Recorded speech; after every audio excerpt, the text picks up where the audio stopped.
إن الحمد لله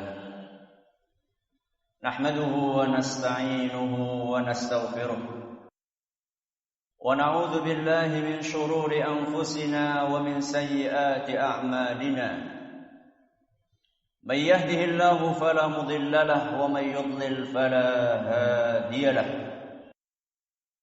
وأشهد أن لا إله إلا الله وحده لا شريك له وأشهد أن محمدا عبده ورسوله يا أيها الذين آمنوا اتقوا الله حق تقاته ولا تموتن إلا وأنتم مسلمون يا أيها الناس اتقوا ربكم الذي خلقكم من نفس واحدة وخلق منها زوجها وبث منهما رجالا كثيرا ونساء واتقوا الله الذي تساءلون به والأرحام إن الله كان عليكم رقيبا يا أيها الذين آمنوا اتقوا الله وقولوا قولا سديدا يصلح لكم أعمالكم ويغفر لكم ذنوبكم ومن يطع الله ورسوله فقد فاز فوزا عظيما أما بعد فإن أصدق الحديث كتاب الله وخير الهدي هدي محمد صلى الله عليه وسلم وشر الأمور محدثاتها وكل بدعة ضلالة. Kaum muslimin yang kami hormati, bersyukurlah kepada Allah Jalla wa'ala karena pada hari ini kita dapat melangkahkan kaki ke rumah Allah ini dengan penuh ketenangan dan keamanan.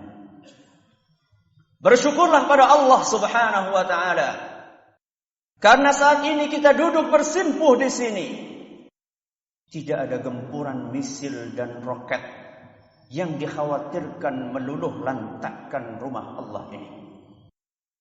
Bersyukurlah pada Allah Azza wa Jalla karena saat ini kita khusyuk di dalam penghambaan kepada Allah, menunaikan salat, membaca Al-Quranul Karim dan menjalankan iktikaf tanpa berharap-harap cemas, menanti berita tentang anak istri kita di rumah. Tewaskah mereka akibat tertimbun rumah kita yang hancur berkeping-keping oleh serangan rudal yang tak terduga. Bersyukurlah kepada Allah Tabaraka wa ta'ala karena saat ini kita meninggalkan, karena saat nanti kita meninggalkan masjid ini, masih ada tempat bernaung yang aman, masih ada canda tawa buah hati kita, dan masih ada sambutan hangat istri kita yang tercinta. Subhanallah, betapa banyak nikmat Allah yang harus kita pertanggungjawabkan kelak di hari kiamat. Tsumma latus'alunna yawma idzin 'anil na'im. Sungguh pada hari kiamat kelak kalian akan ditanya tentang semua nikmat yang telah kalian terima di dunia. Al-Quran Surat At-Takatsur ayat 8. Jamaah sekalian yang kami muliakan, sekarang ini jamaah sekalian bayangkan bila kota kita ini berubah menjadi sebuah kota yang diisolir dari seluruh penjurunya, menjadi sebuah penjara raksasa. Lalu tiba-tiba terdengar suara pesawat-pesawat jet tempur berputar-putar di atas atap rumah tempat istri kita menyiapkan buka puasa. Di atap masjid kita menunaikan salat ini. Di atap kantor tempat kita bekerja. Atau di atap tempat anak-anak kita bersekolah dan bermain. Lalu tanpa terduga pesawat-pesawat itu melepaskan rudal-rudalnya tepat menghujam ke arah kita, ke arah anak-anak kita. Dan tiba-tiba saja kita hanya mendengar berita anak-anak dan istri kita terluka atau bahkan telah tewas akibat gempuran rudal-rudal itu. Bayangkanlah jemaah sekalian, jika nanti saat pulang ke rumah kita hanya menemukan rumah tempat bernaung kita telah berubah menjadi onggokan puing-puing. Bayangkanlah bila di antara puing-puing itu ada ayah bunda kita, ada istri tercinta kita, Ada bayi mungil kita bersimbah darah. Tubuh mereka remuk, hancur dan tidak bernafas lagi. Bayangkanlah, jika malam nanti kita hidup dalam gelap gulita, tidak ada tempat bernaung, tidak ada makanan, tidak ada minuman, tidak ada pakaian hangat untuk mengusir hawa dingin, dan tidak ada lagi keluarga tempat berbagi duka. Lalu bayangkanlah, bila itu semua kita lalui dan pesawat-pesawat tempur jahat tak juga menghentikan gempurannya. Bahkan tidak hanya itu, mereka justru diperkuat dengan tank-tank dan pasukan darat untuk menghancurkan, membombardir dan membinasakan kita semua. Dan bayangkanlah bagaimana perasaan hati Anda jika dengan semua penderitaan tiada tara itu ternyata jarang orang peduli kepada kita. Dunia diam membisu, seolah-olah tidak terjadi apa-apa di kota ini. Kira-kira jemaah sekalian, seperti apakah perasaan hati Anda jika Anda mengalami semua penderitaan dan kebiadaban itu? Kaum muslimin yang dimuliakan Allah, jemaah sekalian pasti telah paham bahwa itulah situasi dan kondisi yang dialami oleh saudara-saudara kita, atau katakanlah keluarga kita kaum muslimin di bumi Palestina, di tanah Masjidil Aqsa. Lebih dari 90 kali negara Zionis Israel dengan menggunakan pesawat tempur dan artileri menyerang Gaza. Korban pun terus berjatuhan. Hanya kurang dari 20 hari serangan, lebih dari 700 warga sipil Palestina tewas dan lebih dari 5.000 orang lainnya menderita luka-luka parah. Termasuk di antara mereka adalah kaum wanita dan anak-anak kecil yang tidak berdosa. Dan melalui mimbar ini, kita semua harus tahu bahwa apa yang dilakukan oleh Israel terhadap saudara-saudara kita di sana tidak lain adalah karena saudara-saudara kita itu mengikrarkan la ilaha illallah Muhammadur Rasulullah. Alangkah baiknya tatkala menyaksikan berbagai kejadian tersebut dan yang semisalnya, selain mengambil langkah nyata yang sejalan dengan tuntunan agama, kita juga berusaha melakukan berbagai renungan dan mengambil ibrah juga pelajaran dari kejadian-kejadian itu. Renungan yang pertama, peristiwa tersebut semakin menyadarkan kita akan besarnya permusuhan orang-orang Yahudi terhadap kaum muslimin. Allah tabaraka wa ta'ala telah mengingatkan hal tersebut di dalam firman-Nya, "Walan tardha 'ankal yahudu walan nasara hatta tattabi'a millatahum." Orang-orang Yahudi dan Nasrani tidak akan pernah rela kepadamu sebelum engkau mengikuti agama mereka. Al-Quran surat Al-Baqarah ayat 120. Wahyu ilahi di atas dikuatkan dengan bukti sejarah hitam perilaku orang Yahudi, bukan hanya di Palestina, akan tetapi juga di mana saja mereka memiliki hegemoni dan kekuasaan. Sekedar ilustrasi, mari kita simak berbagai ungkapan tokoh-tokoh Yahudi kontemporer. Salah satunya mantan Perdana Menteri Israel Menachem Begin. Dia pernah mengatakan, warga Palestina menurut kami hanyalah sekedar kecoa yang harus dikenyahkan. Begitulah bahasa dari mantan Perdana Menteri Israel. Baru-baru ini, salah satu politisi wanita Israel, Ayelet Sheket, menyatakan bahwa ibu dari semua orang Palestina harus dibunuh dengan cara membombardir jalur Gaza. Apa alasannya?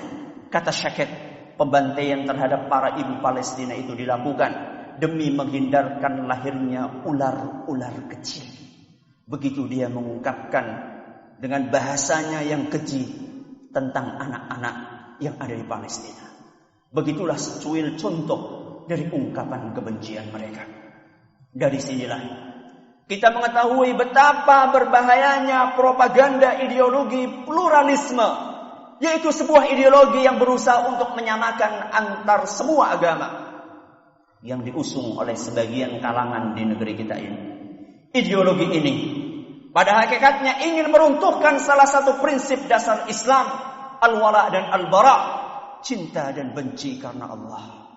Juga memunculkan keraguan akan kebenaran mutlak agama Islam.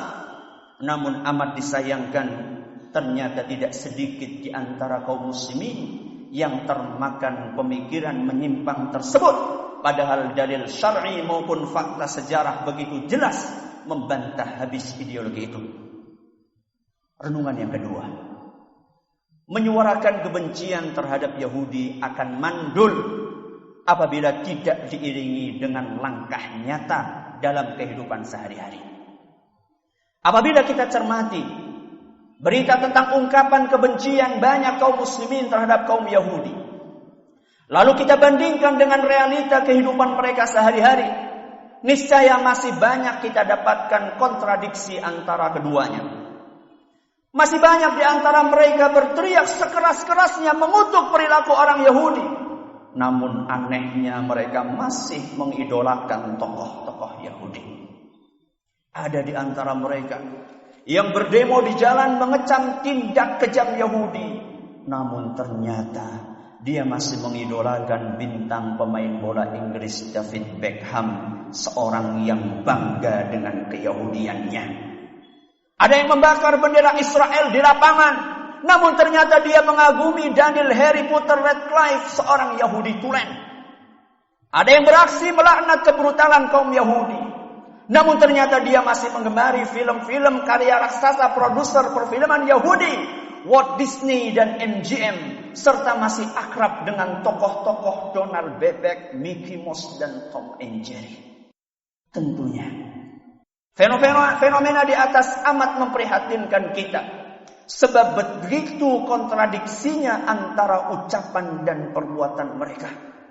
Seharusnya yang menjadi idola kita semua adalah tokoh-tokoh Islam, mulai dari Nabi kita Muhammad sallallahu alaihi wasallam, para sahabatnya hingga para ulama salaf, dan kegemaran kita adalah membaca sejarah para tokoh besar Islam. Allah Subhanahu wa taala berfirman, "La tajidu qauman yu'minuna billahi wal yawmil akhir yuwaduna man hadallaha wa rasulahu walau kanu aba'ahum aw abna'ahum aw ikhwanahum aw ashiratahum." Kata Allah Subhanahu wa taala, engkau wahai Muhammad tidak akan mendapatkan suatu kaum yang beriman kepada Allah dan hari akhir, lalu dia berkasih sayang dengan orang-orang yang menentang Allah dan Rasulnya, sekalipun orang-orang itu adalah bapaknya, anaknya, saudaranya, atau keluarganya sendiri. Al-Quran Surat Al-Mujadalah ayat 22. Renungan yang ketiga, musibah yang menimpa kita sejatinya merupakan hasil dari perbuatan tangan kita sendiri. Banyak dalil syar'i yang menegaskan hal itu. Antara lain adalah firman Allah Tabaraka wa Ta'ala, "Ma asabaka min hasanatin famin Allah, wa ma asabaka min sayyi'atin famin nafsik." Kebajikan apapun yang kalian peroleh adalah dari sisi Allah, dan keburukan apapun yang menimpa kalian itu adalah dari kesalahan diri kalian sendiri. Al-Quran Surat An-Nisa ayat 79. Maka tatkala musibah datang silih berganti dan tidak henti-hentinya menimpa kaum muslimin, sikap yang tepat adalah berintrospeksi dan mawas diri. Dosa apa? Dosa apa gerangan yang telah kita perbuat? Kewajiban apa yang telah kita lalaikan? Lalu kita berusaha untuk memperbaiki kekurangan-kekurangan tersebut, sehingga lambat laun kondisi kita semakin membaik dan hari esok menjadi lebih cerah dibandingkan hari ini. Renungan yang keempat, solusi yang terbaik. Solusi yang terbaik untuk mengakhiri berbagai musibah tersebut adalah dengan kembali kepada agama Allah Subhanahu wa ta'ala.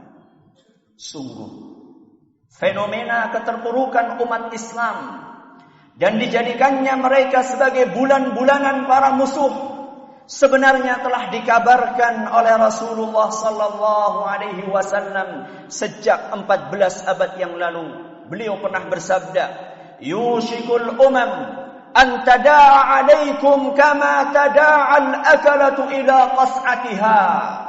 Kata Nabi sallallahu alaihi wasallam, akan datang suatu masa di mana musuh-musuh akan bersatu padu dan berlomba-lomba untuk memerangi kalian kaum muslimin sebagaimana berebutnya orang-orang yang sedang menyantap makanan di atas nampan.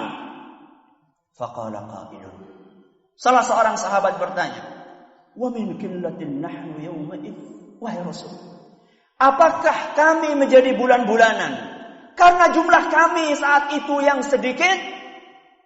Maka Nabi sallallahu alaihi wasallam menjawab, bal antum yawma idzin katsir walakinnakum ghutha'un ka ghutha'is sail. Tidak, justru jumlah kalian wahai kaum muslimin saat itu banyak, akan tetapi kalian banyaknya seperti banyaknya buih di lautan. Hadis riwayat Abu Dawud dan dinyatakan sahih oleh Syekh Al-Albani.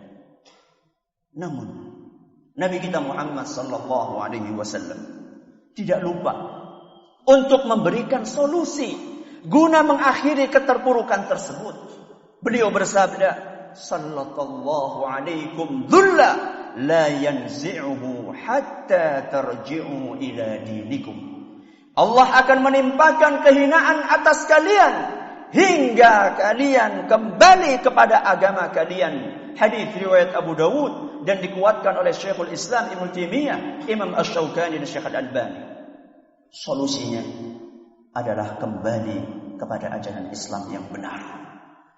Kembali kepada ajaran Islam. Yang pertama kali adalah dengan menegakkan tauhid yang murni dan lurus serta membersihkan segala bentuk kesyirikan. Dengan itulah insyaallah kejayaan umat Islam akan kembali kita capai. Sebagaimana ditegaskan Allah Azza wa Jalla di dalam firman-Nya surat An-Nur ayat 55, wa'adallahu alladhina amanu minkum wa 'amilus salihati la yastakhlifannahum fil ard kama istakhlafa alladhina min qablihim wa la yumakkinanna lahum dinahum alladhi irtadha lahum wa la yubaddilannahum min ba'di khawfihim amna ya'budunani la yushrikuna bi syai'a. Kata Allah Subhanahu wa taala dalam Al-Qur'an, Allah telah berjanji kepada orang-orang yang beriman di antara kalian dan mengamalkan amal saleh bahwa Dia sungguh-sungguh akan menjadikan mereka berkuasa di muka bumi sebagaimana Dia telah menjadikan orang-orang sebelum mereka berkuasa, dan sungguh Dia akan meneguhkan bagi mereka agama yang telah diridhoinya, dan Dia benar-benar akan menukar keadaan mereka sesudah berada dalam ketakutan menjadi aman sentosa. Syaratnya mereka tetap beribadah kepadaku dan tidak mempersekutukan suatu apapun denganku. Al-Quran surat An-Nur ayat 55. Ayat tersebut di atas sangat jelas dalam menerangkan jalan apakah yang seharusnya dititi oleh kaum muslimin agar bisa mencapai kejayaannya. Seluruh janji Allah di atas, mulai dari kekuasaan di muka bumi, kekokohan dan kejayaan agama, sampai ketentraman negara, tidak akan dapat dicapai kecuali seandainya mereka memenuhi syarat yang tersebut di akhir ayat tersebut di atas, yaitu dengan menegakkan tauhid, yaitu hanya mempersembahkan ibadah kepada Allah Subhanahu wa taala dan meninggalkan perbuatan syirik. Bagaimana mungkin agama ini akan jaya jika masih banyak orang yang kemerdekaan berpikirnya telah terbunuh sehingga diperbudak oleh barang-barang tak berakal seperti batu, pepohonan, kuburan dan yang lain sebagainya. Bagaimana mungkin ketentraman negeri kita akan diraih jika masih banyak insan yang seluruh keberuntungan hidup dan kesialannya tergantung pada benda-benda mati seperti jimat dan yang semisalnya? Bagaimana mungkin kaum muslimin akan menggapai kemuliaannya apabila masjid-masjid mereka hanya unggul kemegahan fisiknya namun kosong melompong jamaahnya? Tokoh besar pejuang Palestina Muhammad Izzuddin Al-Qassam rahimahullah, sebagaimana dikisahkan oleh para ahli sejarah yang menulis biografinya, beliau adalah seorang yang tujuan utama perjuangannya adalah membersihkan agama dari segala macam bentuk noda yang mencemarinya, serta memurnikan akidah dan ibadah hanya untuk Allah Subhanahu wa taala. Sebab hal itulah yang merupakan sumber kekuatan. Tanpa itu semua kaum muslimin tidak akan pernah mendapatkan kekuatan di dalam menghadapi musuh-musuhnya. Akankah kita mengambil pelajaran?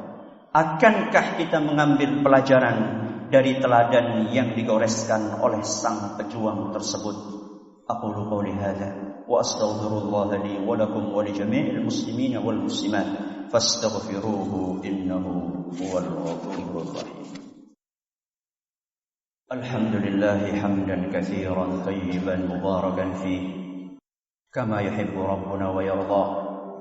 وأشهد أن لا إله إلا الله وحده لا شريك له له الحمد في الآخرة والأولى وأشهد أن سيدنا ونبينا محمدا عبده ورسوله الرسول المصطفى والنبي المجتبى صلى الله عليه وعلى آله الأصفياء وأصحابه الأتقياء والتابعين ومن تبعهم بإحسان وسار على نهجه واقتفى. Jamaah Jumat rahimakumullah. Renungan yang kelima atau renungan yang terakhir. Kita berkewajiban untuk membantu saudara-saudara kita di Palestina dengan tindak nyata menurut kemampuan masing-masing. Tidak diragukan lagi bahwa penduduk negeri Palestina betul-betul mengalami cobaan yang sangat berat. Kita selaku saudara sesama muslim memiliki kewajiban untuk bersolidaritas turut membantu mereka. Allah Subhanahu wa taala berfirman, "Wa in istansarukum fid dini fa'alaykumun nasr." Apabila mereka meminta pertolongan kepadamu dalam urusan pembelaan agama, maka wajib bagi kalian untuk memberikan pertolongan. Al-Quran surat Al-Anfal ayat 72. Masing-masing dari kita membantu sesuai dengan kemampuan dan kapasitasnya. Para penguasa dan diplomat berusaha memberikan pressure dan tekanan kepada Israel. Wabil khusus pemerintah kita bisa lebih lantang menyerukan pembelaan kepada Palestina di forum-forum internasional, terutama pada organisasi kerjasama Islam atau OKI, di mana Indonesia memiliki kedudukan penting sebagai negeri muslim terbesar di dunia. Pemerintah kita juga perlu serius dan secepatnya merealisasikan rencananya untuk membuka kedutaan besar di Palestina. Dan pada kesempatan ini, kita juga perlu mengapresiasi kepedulian pemerintah Indonesia yang telah mengirimkan 1.900 orang pasukan perdamaian ke wilayah konflik tersebut. Semoga Allah Subhanahu wa taala menjaga mereka dan membuahkan hasil yang diharapkan. Adapun orang-orang yang dikaruniai keluangan rizki, berusahalah untuk mengerahkan bantuan finansial untuk saudara-saudara kita di Palestina. Sungguh saudara-saudara kita di sana, terutama warga Gaza, di dalam krisis akibat blokade Israel sejak tahun 2007 lalu. Mulai dari krisis makanan, krisis listrik, hingga krisis obat-obatan. Bisa jadi 1 rupiah yang kita infakkan akan berubah menjadi perisai yang melindungi tubuh kita dari api neraka kelak. Sedangkan mereka yang tidak memiliki kemampuan kecuali doa. Maka janganlah pelit untuk mendoakan saudara-saudara kita di sana. Dan jangan sekali-kali menganggap remeh bantuan doa. Betapa banyak pasukan-pasukan raksasa yang hancur berkeping-keping dengan rintihan doa seorang hamba yang taat beribadah di sepertiga malam terakhir. Terlebih lagi pemerintah kita melalui lisan Menteri Agama Republik Indonesia telah menyerukan kepada kaum muslimin untuk melakukan qunut nazilah dalam salat-salat mereka guna mendoakan saudara-saudara kita di Palestina. Ketahuilah bahwa doa memiliki kekuatan yang sangat besar. Allah Maha Kuasa untuk menolak setiap bahaya yang mengancam masjidnya dan hamba-hambanya. Allah Maha Kuasa untuk membelokkan peluru agar tidak mengenai tubuh saudara kita. Allah Maha Kuasa untuk menghancurkan Israel sebelum mereka menghancurkan Masjidil Aqsa, Al-Quds dan Palestina. ألا وصلوا وسلموا رحمكم الله على الهادي البشير والسراج المنير كما أمركم بذلك اللطيف الخبير فقال بمحكم التنزيل إن الله وملائكته يصلون على النبي يا أيها الذين آمنوا صلوا عليه وسلموا تسليما اللهم صل على محمد وعلى آل محمد كما صليت على إبراهيم وعلى آل إبراهيم إنك حميد مجيد اللهم بارك على محمد وعلى آل محمد كما باركت على إبراهيم وعلى آل إبراهيم إنك حميد مجيد ربنا ظلمنا أنفسنا وإن لم تغفر لنا وترحمنا لنكونن من الخاسرين ربنا اغفر لنا ولإخواننا الذين سبقونا بالإيمان ولا تجعل في قلوبنا غلا للذين آمنوا ربنا إنك رؤوف رحيم اللهم انصر المسلمين في فلسطين اللهم انصر إخواننا المستضعفين في كل مكان Ya Allah, tolonglah kaum muslimin di Palestina. Ya Allah, bantulah seluruh saudara-saudara kami yang tertindas di segala penjuru dunia. Allahumma a'izzal Islam wal muslimin wa wahidillahumma sufufahum wa ajmi' kalimatahum 'alal haqq wa aksir syaukatal zalimin waktub as-salam wal amna li'ibadika ajma'in. Ya Allah, muliakanlah Islam dan kaum muslimin. Satukanlah barisan dan kalimat mereka di atas kebenaran. Hancurkanlah kekuatan orang-orang yang zalim. Dan karuniakanlah kedamaian serta keamanan untuk semua hamba-Mu. Allahumma rabbana ihfaz awtanana wa izza sultanana wa ayyidhu bil haqqi wa ayyid bihil haqqa ya rabbal alamin. Ya Allah, jagalah negeri kami. Kuatkanlah pemerintah kami serta karuniakanlah hidayah kepada mereka. Lalu jadikanlah mereka pembela kebenaran ya rabbal alamin. Rabbana la tuzigh qulubana ba'da idh hadaitana wa hab lana min ladunka rahmah innaka antal wahhab. Rabbana atina fid dunya hasanah wa fil akhirati hasanah wa qina adzaban nar. Sallallahu ala nabiyyina Muhammadin wa ala alihi wa sahbihi ajma'in wa man tabi'ahum bi ihsan ila yaumiddin wa akhiru da'wana alhamdulillahi rabbil alamin.